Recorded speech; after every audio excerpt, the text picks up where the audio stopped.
Chào Trần Quỳnh, tôi quê mến chào cả nhà trở lại với video mới của Trần Quỳnh tôi quê. Chào hôm nay trở về chùa Tà Bà để làm clip mới cho cả nhà mình xem nữa. Lễ ở chùa Tà Bà đó cả nhà. Mời cả nhà vào xem video. Trần Quỳnh chúc cả nhà mình xem video nhiều sức khỏe dạng sự nhé. Mời cả nhà xem video Trần Quỳnh nhé.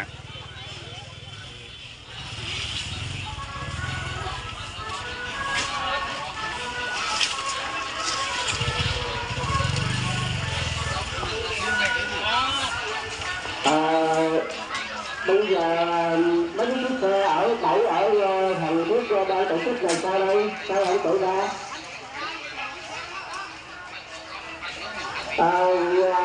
Mong các tài xế không chạy xe chạy xuống dưới và các xe chưa lên ở dưới thì phải đậu ở dưới để cho lên trên nữa. Bởi vì là lên trên chùa là bị nó kẹt lắm thì khách đông thì chúng ta mong các tài xế xe xin dừng xe tại dưới đi để cho lên đây và phụ tự nhiên được được là mình lên phía trên ban nào bật chơi nó bật quạt ra bật chơi nó đặt lên bàn tay của tôi bắt đầu bật chia là không phải phải đi tôi đã có tôi cho tôi và các bạn tôi đã bật chơi ra tôi cho tan hay sẽ ứng đây sama kata pun saudara itu sebab itu seterapnya sebabnya ada teman selain bangku setelah itu akan dapatkan kota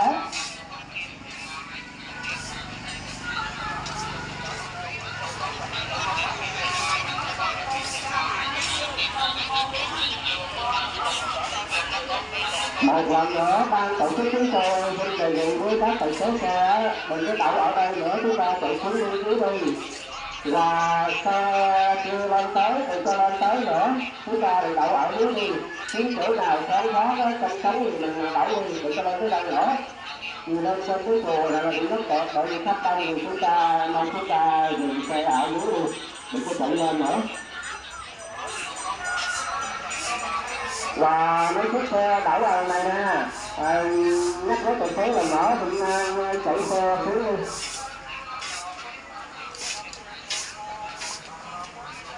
Chị đi đâu rồi?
Bây giờ ban tổ chức chúng tôi xin thông báo một lần nữa đối với các tài xế xe đậu ở đằng trước ban tổ chức như nào. Không phải là một chiếc là nhiều chiếc lắm, thì chúng ta nên nhớ chạy xe xuống để đậu trên đây là mắc kẹt. Thì xin thông báo cho đến các tài xế xe một lần nữa. Ba bốn chiếc lẫn không phải là một chiếc đâu. Thì xin mời các tài xế ra lái xe chạy xuống rồi. Thì chúng ta đậu xe ở đây là mắc kẹt bởi vì khách đây á, mong tài xế chạy xuống dùng cho ban tổ chức thì ban tổ chức xin cảm ơn.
คือเเราลงกระตุ้นปักนะบางมาปัจจัยเราปัจจัยเราไปโชว์ทางเราทำบางไปโดยตัวเราไปซื้อมาทำสายการเป็นบุญคุณกุศลตาโดยสายตาคนตัวตาบารักนาวีคนเป็นเจ้าเราถือสายตาเราไปโตไปโตประมาณโตโตโตตัวนี้เราต้องเรียนรู้ตัวถูกต้องถูกลายถูกตัวโตเป็นลายถูกปักไปบารักเป็นเจ้านาโตนา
คนงานเจ็บจ้าหน่อยนาซาตีกรุงเทพแต่ให้จะกลับกับตรงแต่เบอร์เท่าไอ้ให้บา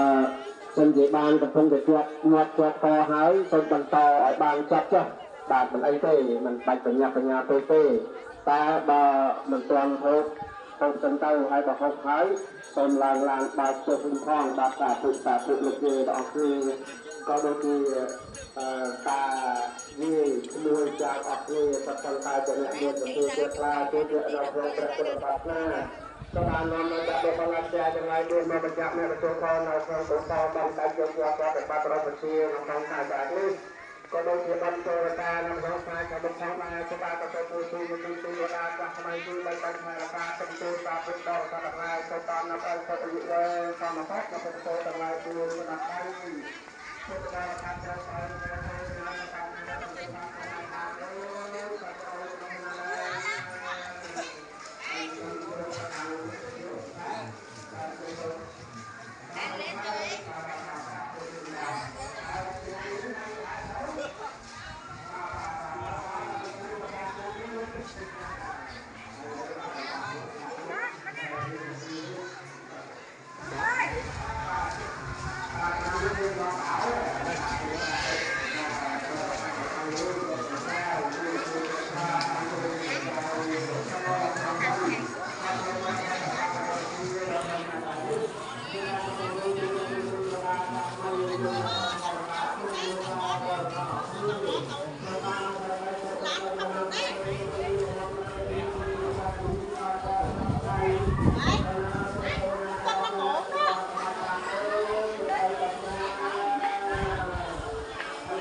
điều này con đáy nước này anh nhỉ.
đồ ăn rất ngon nha cả nhà.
ថ្ងៃចឹងណាចាធ្វើការធ្វើអីនឹងប្រទេសជាណាគឺចិត្តនៅក្នុងព្រះពុទ្ធសាសនាបានបច្ច័យមកចូលទៅដល់បំពេញព្រះវតាវត្តតាភ្នំដូចខ្ញុំអរគុណគុណបារមីពុទ្ធធម៌ប្រសង់ត្រង់ទាំងសម្បត្តិ3សម្បត្តិមនុស្សទេវតាថ្លៃថ្លាទេព្រះពុទ្ធពុទ្ធបរិស័ទទាំងអស់ប្រាថ្នាគោលសម្បត្តិណាក៏សូមបានដូចសេចក្តីបំណងប្រាថ្នាសូមអនុមោទនាសាធុសាថ្ងៃនោះថ្ងៃដាវក៏តំតែសធัวពុទ្ធបរិស័ទនៅតែមកក៏ថាក្តៅយើងបានស្ងាត់ទៅនៅគ្រូយើងមានអាគ្រូក្តៅយើងអីមានស្ងាត់ដើម្បីបានហើយមានគឺថា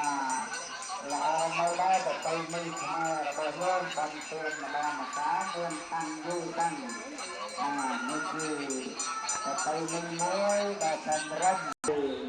រឿងនៅក្នុងកម្មវិធីបានចូលព្រះវតានៅវត្តក្នុងកតាយើងក្នុងនេះបានគុណបានបាននៅតាមជួយខែព្រះដល់អស់លោកនេះដែលបានជួបរៀបនៅក្នុងព្រះនេះដើម្បី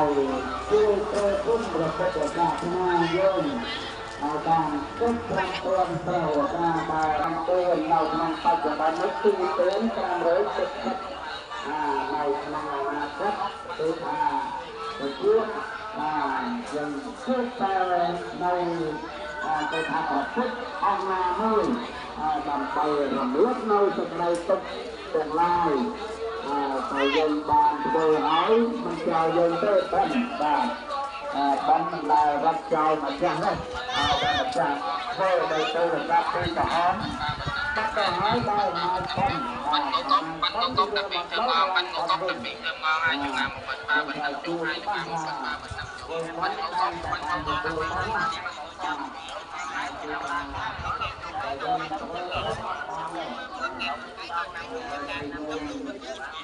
gió nằm chục gió nằm chục nằm chục nằm chục gió nằm chục nằm chục qua 15.000 một cái 3 cái 500.000 một cái giỏ nằm chục cái giỏ nằm chục cái giỏ nằm chục bác ơi cái giỏ nằm chục qua 15.000 một cái 3 cái nếu thích lý công ty 7 8 3 ngàn để đem ra bán xe hàng nếu không cô tông 35.000 một cái 3 cái 100.000 buông sông qua 15.000 cái giỏ nằm chục cái giỏ nằm chục bác ơi 100.000 một cái giỏ nằm chục cái giỏ nằm chục cái giỏ nằm chục Giá bếp con đóng chín 15.000 đóng chín con 5.000 chai 5.000 còn cái 220 bánh ngũ cốc đặc biệt thơm ngon bánh ngũ cốc đặc biệt thơm ngon 20.000 một bịch 3 bịch 50 20.000 một bịch 3 bịch 50 bánh ngũ cốc đặc biệt thơm ngon bánh ngũ cốc đặc biệt thơm ngon 20.000 một bịch 3 bịch 50ហើយមកព្រះសង្ឃដោយសារព្រះអង្គបានប្រកាសទុកឲ្យយើងហើយបើយើងមិនបានរៀនមិនបានធ្វើគឺប្រយោជន៍ឆ្ងាយអំពីសង្ឃហើយបើបានមកយើងហើយគឺទៅចិត្តមានរបបវិស័យដើម្បីអនាគតជាតិនឹងអាចយើងបានជួបនៅអង្គណាមួយបើយើងបានរំលឹកទុក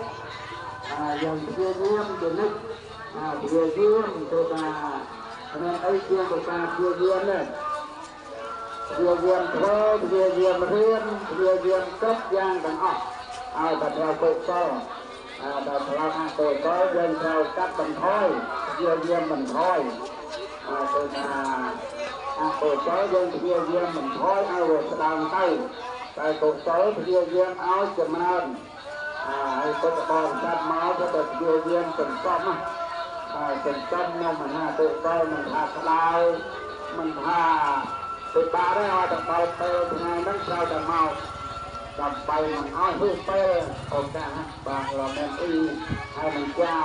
แต่ตัวรูปปากจ้าโตจ้าโตตีให้มันเจ้าแม่จะเทที่แบบว่าที่เจ้าในกรงพระพุทธศาสนาการกระจายมาตัวรูปตัวโตในกรงงานนี้ตรงก็แต่โตตรงไหนขึ้นประกาศยุวันนั้นก็แค่ผลิตมันกำลังไปสมบัติมโนเตวตาตาตาเปลี่ยนเพื่อให้มันเจ้าจังอ่ะปราถนาโตนายสมบัตินาแต่ตมันลุกจะได้บนน้องปราถนาโสมอนุโมทนา